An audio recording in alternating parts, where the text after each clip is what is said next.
सम्माननीय हरगोविंद जी कटारिया साहब, महाराज जी,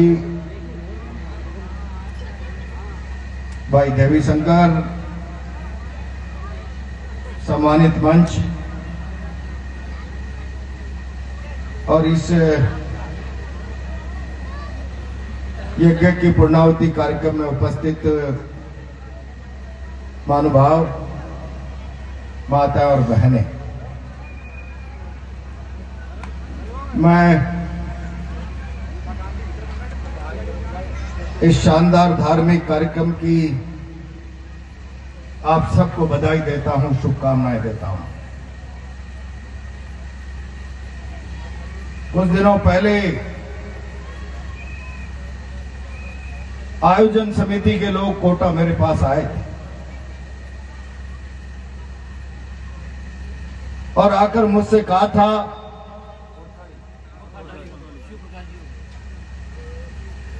शिव प्रकाश जी और उनकी टीम ने मलारना डूंगर के पास कोथाली गांव में धार्मिक आयोजन हो रहा है।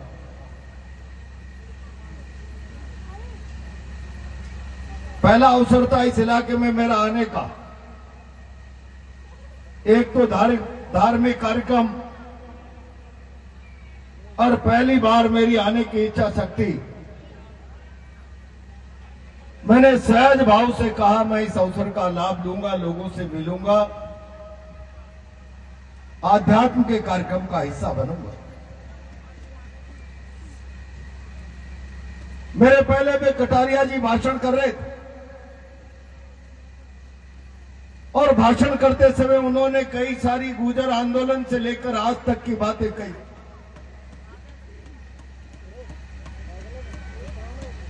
मेरे बारे में भी कुछ कहने का प्रयास किया।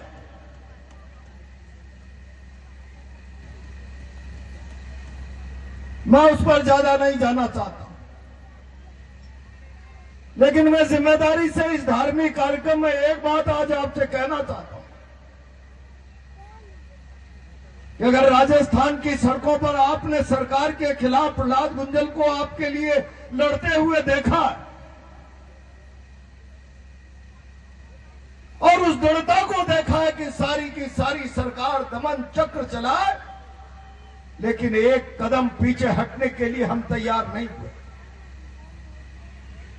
तो फिर आपको यह समझ लेना चाहिए कि जिसके जीवन में धर्म, अन्याय के खिलाफ, अत्याचार के खिलाफ लड़ाई लड़ने की हिम्मत वही जुटा पाता है, और जिसके जीवन में धर्म नहीं है वो अन्याय के खिलाफ लड़ाई नहीं लड़ पाता। और इसीलिए जब कभी कोई धार्मिक कार्यक्रम होता है तो मैं जाता हूं और लोगों को यह समझाने का प्रयास करता हूं, ये जो कार्यक्रम है, यज्ञ है, पूर्णाहुति है, मंदिर है, आरती है,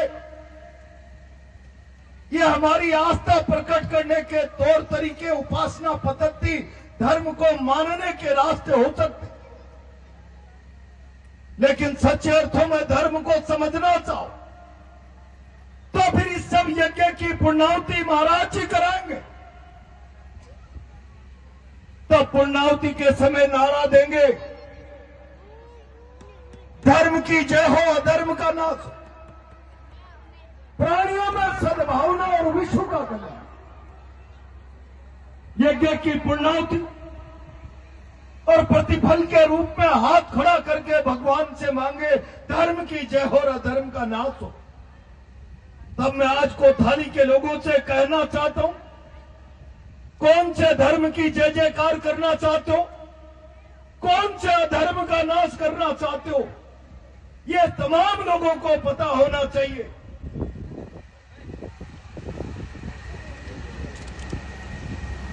मैं जिस धर्म के जय जयकार की बात कर रहा हूं, तो आज आपको समझना पड़ेगा।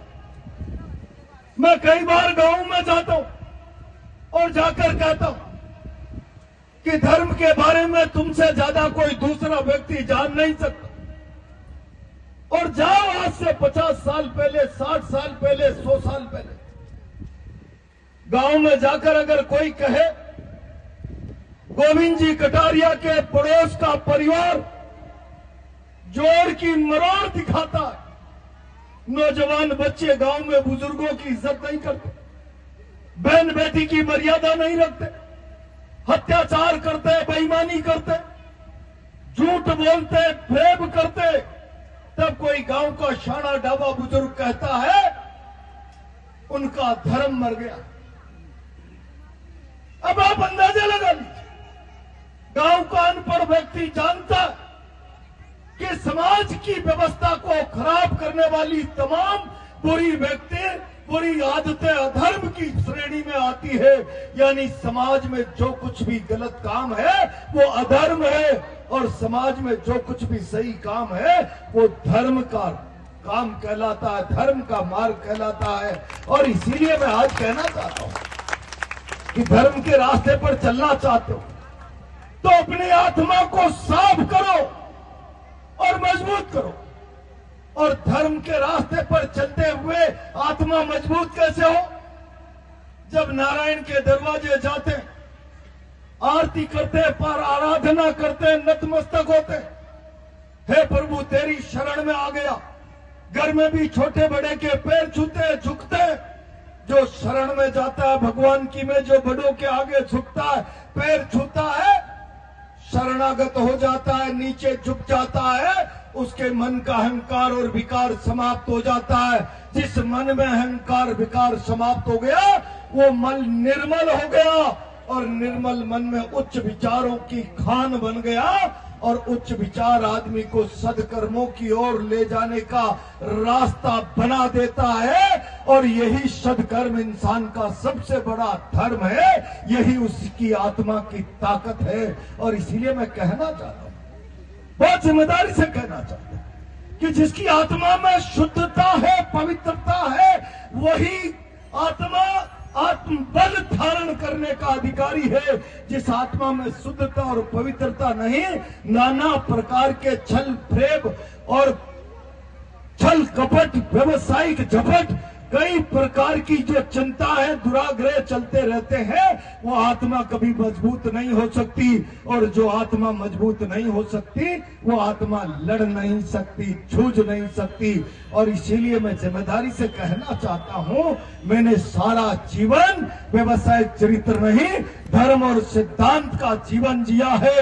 और जो लोग धर्म का, सिद्धांत का चरित्र जीते हैं वो सरकारों के सामने घुटने नहीं टेकते, अंगद की तरह पांव गाड़ कर खड़े हो जाते। और इसीलिए मैं कहना चाहता हूं, समाज की अव्यवस्था को मिटाना चाहते हो, समाज की बुराइयां को मिटाना चाहते हो, समाज की अराजकता को मिटाना चाहते हो, तो समाज को ताकत देना चाहते हो, तो अपने जीवन में धर्म लाओ, यानी सदकर्मों के रास्ते पर चलो। और सदकर्मों के रास्ते पर चलने की प्रेरणा ये दरवाजों से, इन हवन यज्ञ, भागवत कथा, श्री राम कथा, भगवान के चरित्र के श्रवण से, सुनने सुनाने से हमारी आत्मा को बल मिलता है, ताकत मिलती है।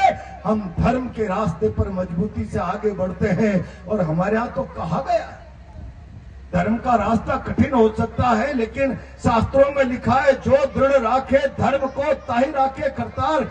सदियों कालीन राजा हरिश्चंद्र भगवान रामचंद्र जी के पूर्वज धर्म के रास्ते पर चलते चलते, सत्य के मार्ग पर चलते चलते राजपाट खो दिया, डोम के घर पर नौकरी करनी पड़ गई, और पत्नी अपने बेटे की लाश लेकर शमशान में चिता जलाने के लिए चली गई, तो डोम की नौकरी, चिता का 2 टके का टैक्स अपने बेटे की लाश से वसूल करने का कर्तव्य धर्म की परिभाषा में आता था।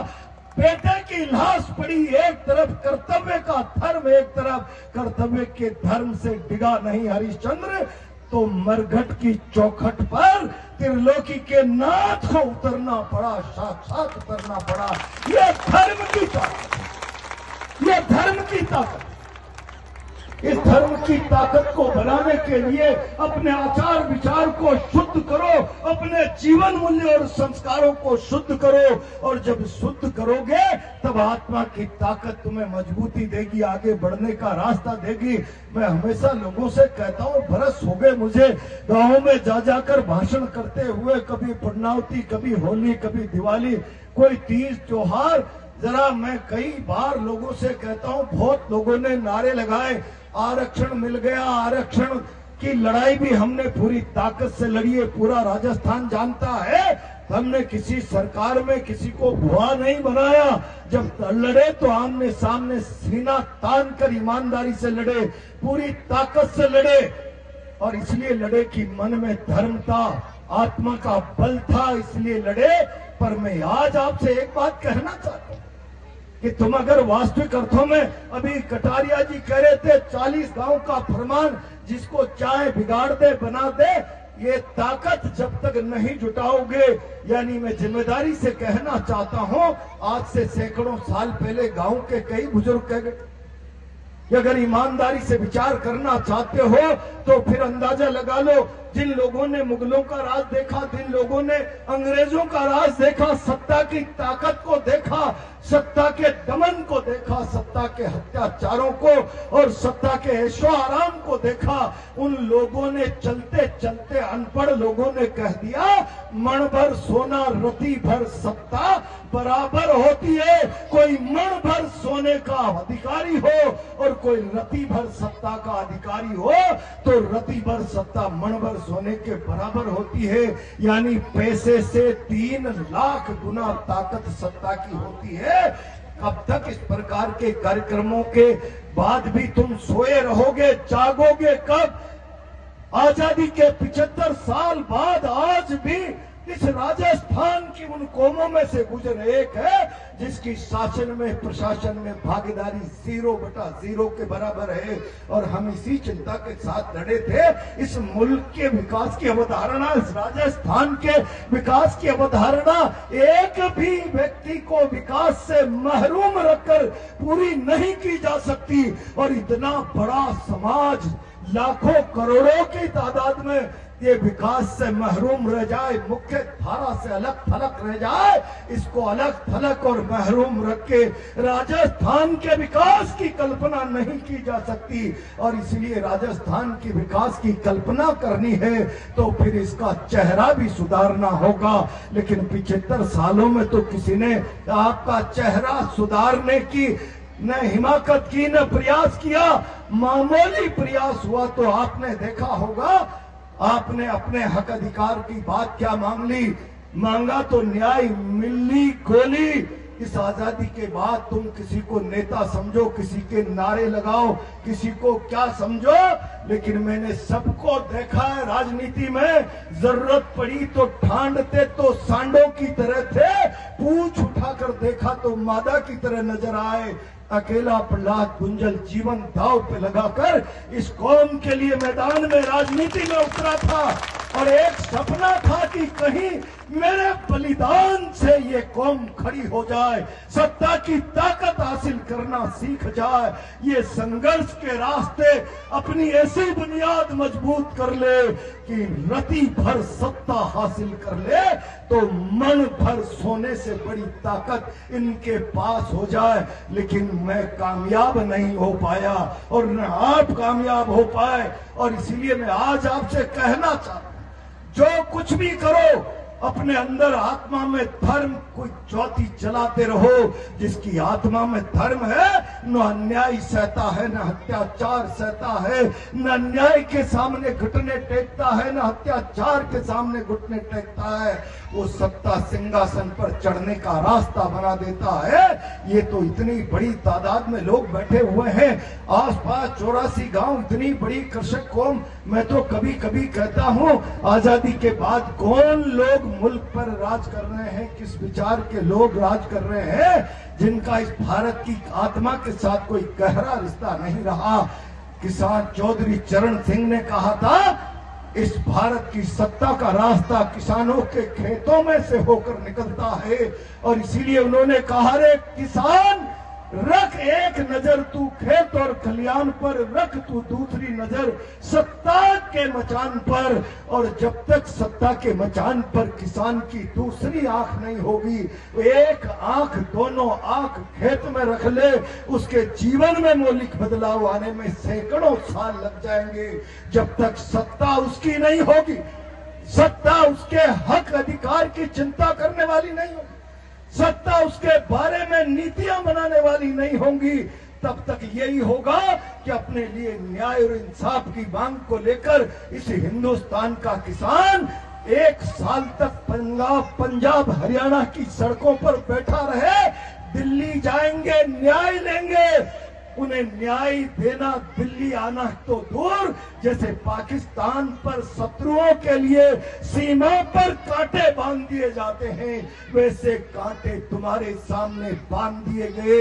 ये प्रजातंत्र नहीं, ये प्रजातंत्र का खून है, ये भारत की आत्मा पर खंजर है। इस प्रकार की व्यवस्था तब तक चलेगी जब तक तुम सोए रहोगे। इस प्रकार की व्यवस्था को उखाड़ कर फेंकना है तो जगाना पड़ेगा आत्मा को। 1000 किसान मर गए, सरकार के कान में जू नहीं रहेंगी, सड़क पर बैठे बैठे, कोई सर्दी से, कोई गर्मी से, कोई हार्ट अटैक से, सरकार के कान में जून तो तब रहेंगी जब उत्तर प्रदेश का चुनाव आने लगा। जब तक तुम जागोगे नहीं, लोग तुम्हें वोट समझते रहेंगे। और आजकल तो वोटों की कीमत है, वोट छल से भी आते हैं, फ्रेब से भी आते हैं, धोखे से भी आते हैं, उन्माद और नशे से भी आते हैं। अंतरात्मा को जगाओ, सच्चाई को जगाओ, धर्म को मन में बैठाओ, अपनी ताकत को पहचानो और अपने लिए न्याय का रास्ता बनाने की ताकत मुट्ठी बंद करके अपने अंदर पैदा करो। जब तक किसान कौमें इस दिशा में सोचकर आगे नहीं बढ़ेगी, मैं विश्वास के साथ कह सकता हूं, तुम्हारे साथ न्याय और इंसाफ लिखने के लिए कोई सरकार चलाकर आगे आने वाली नहीं है। अपनी ताकत को जुटाओ, अपनी हिम्मत हौसले को जुटाओ, और ये हौसला मिलता है धर्म से। धर्म जिसके जीवन में नैतिकता सदा सहता, जिसके जीवन में शुचिता पवित्रता। और इसलिए मैं कहता हूं, राजनीति में व्यवसायिक चरित्र के लोगों को जरा धक्का मारो, और जो सैद्धांतिक जीवन जीते हैं, सैद्धांतिक नैतिक जीवन जीते हैं, उन लोगों की ताकत बनकर खड़े रहो। आपस में मुट्ठी बंदी लाख की और खुल गई तो खाक की, इस मुट्ठी को बंद करके एक होकर आगे बढ़ो। कल तुम्हारा इंतजार कर रहा है आने वाला, कल तुम्हारा इंतजार कर रहा है, और अगर तुम सोते रहे हो तो तुम्हारा कल कभी नहीं आने वाला, कल कभी नहीं आने वाला। और इसीलिए अभी पुण्यावती में कहा, धर्म की जय। क्या करेंगे धर्म की जय में? देव नारायण की जय, गणेश जी की जय, अधर्म का नाश, राक्षस मर जाए। अधर्म का नाश का मतलब समाज में बैठा हुआ वो राक्षस जो झूठ है, बेईमानी है, दुष्चरित्रता है, दुराचार है, गंदगी है, समाज विरोधी है, राष्ट्र विरोधी है, वो एक एक गलत बात का सर्वनाश समाज से कर देंगे। और जो सच्चाई, ईमानदारी, दृढ़ता, लोकहित और समाज हित की बात है, उसको हम देश और समाज में स्थापित कर देंगे। ये धर्म हमें सिखाता है, ये यज्ञ हमें सिखाता है, ये राम कथा भागवत हमें प्रेरणा देती है। तो फिर ये सीख लेकर जाओ, खाली मन को भावुक करके मत जाओ। और इसीलिए आज मुझे बुलाया है तो मैं कहना चाहता हूं, मुट्ठी बांधो, अपनी ताकत को बढ़ाओ, संगठित रहो, आगे बढ़ो, एक होकर आगे बढ़ो, और सत्ता में अपनी ताकत अर्जित करने का रास्ता बनाओ। ये रास्ता धर्म की ताकत देती है, इसकी बुनियाद अंतरात्मा का धर्म है। और इसीलिए शास्त्रों में कहा है, जो दृढ़ राखे धर्म को तय राखे करतार। और आजकल फिल्मों में डायलॉग आ गया,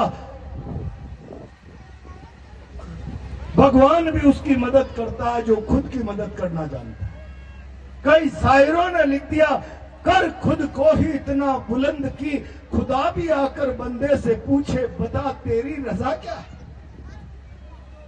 हमारा शास्त्र कहता है, जो दृढ़ राखे धर्म को तय राखे करतार। वो दृढ़ केवल मंदिर की पूजा नहीं है धर्म, वो जीवन का धर्म, सच्चाई के लिए लड़ने का धर्म, वो जीवन का धर्म, बुराई के खिलाफ लड़ने का धर्म। आजकल लड़ने की तो क्षमता ही खत्म होगी, तो धर्म जिंदा है क्या? जिंदा है क्या? और इसलिए इस यज्ञ से प्रेरणा लो, अपने मन अंतरात्मा में धर्म को जिंदा करो। इस रास्ते पर चलोगे दृढ़ता के साथ, तो जरूरत पड़ी तो ताही राखे करतार।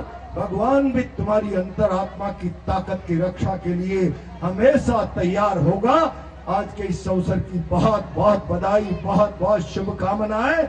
मुझे इस अवसर पर भाई शिव प्रकाश जी और सारी टोली ने जो याद किया, मैं आभारी हूं। बहुत बहुत धन्यवाद, बहुत बहुत धन्यवाद।